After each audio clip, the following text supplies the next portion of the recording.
Hey there, Frank Baker and Hunter Crone, Lakefront Group. Hey, today we're going to talk about how to bring fun to your lake house. Hunter, what would you say is the number one thing in your opinion as to bringing fun to your lake house? Well, what I did when I first bought a lake house, the first thing I wanted to add was a beach. And you didn't see a lot of them at that time, but it's an easy way to get the entire party. Everybody that's over playing rarely gets in the water, but when it's, they'll dip a toe in if you have a beach. And then they get down to their knees, and then they're to their waist, and then they're swimming. You get the entire party swimming. So it's definitely a way to add some fun to your lake house. So funny story on that. My wife didn't really want a beach, and she wanted a big dock to lay out on. And so I got a small beach, she got a big dock, because of course she won.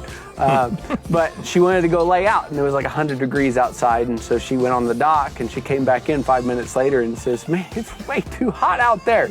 And I said, "Why don't you put the lawn chair halfway in the water in the beach?"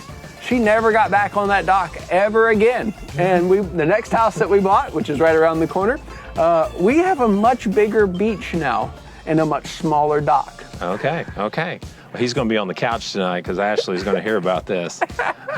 But what would you say is something that adds that fun factor to a lake house? I think adding the gate at the top of your dock for as long as the water's deep, safety first, but adding the gate up top so kids can jump off, dive off, have fun. I think a lot of kids get in, adults too. I was going to say, are you one of those big kids? I'm one of those big kids, but get a lot of enjoyment out of jumping off the top of the dock, jumping off things. So.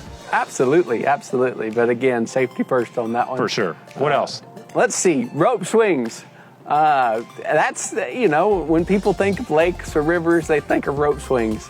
And there's a lot of different creative ways.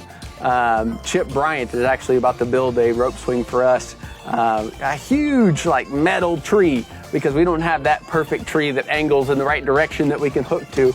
And it's going to have different platforms. It's going to be a lot of fun. I've seen one of them that he's done on McQueenie, but also have a funny story on that. I had a client looking for a place on McQueenie, and he calls me up and he says, "I want the best rope swing on Lake McQueenie." And I was like, all right. And so I set up a few houses for him to look at, and him and his wife came. He walks straight through the house down to the water, and the wife starts looking at the house, and we're talking about the house and the property. He walks down to the water, walks back, and he goes, "There's no tree for a rope swing," and gets back in the car, and me and his wife were looking at each other like, is he serious? I guess this really is a criteria.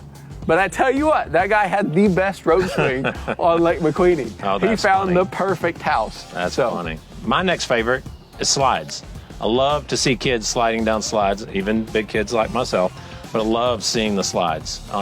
And you don't see them very often. I don't see many of them, but there's a ton of them on LBJ. LBJ. Forrest, our LBJ expert, can definitely attest to a lot of different slides. There's one boathouse builder that's his signature. Oh, yeah? A blue slide right down. What about the chutes, like the Schlitterbahn kind of tubes? Do you ever see any of those? Yeah, I've seen that's that on LBJ. the blue, those, there's, of course, the open swimming pool style ones. Right. Open top, ladder climbing up. Yeah. And then there's the enclosed ones that go from the top sun deck over the boathouse down into the water. That's fun. It's all about summer fun.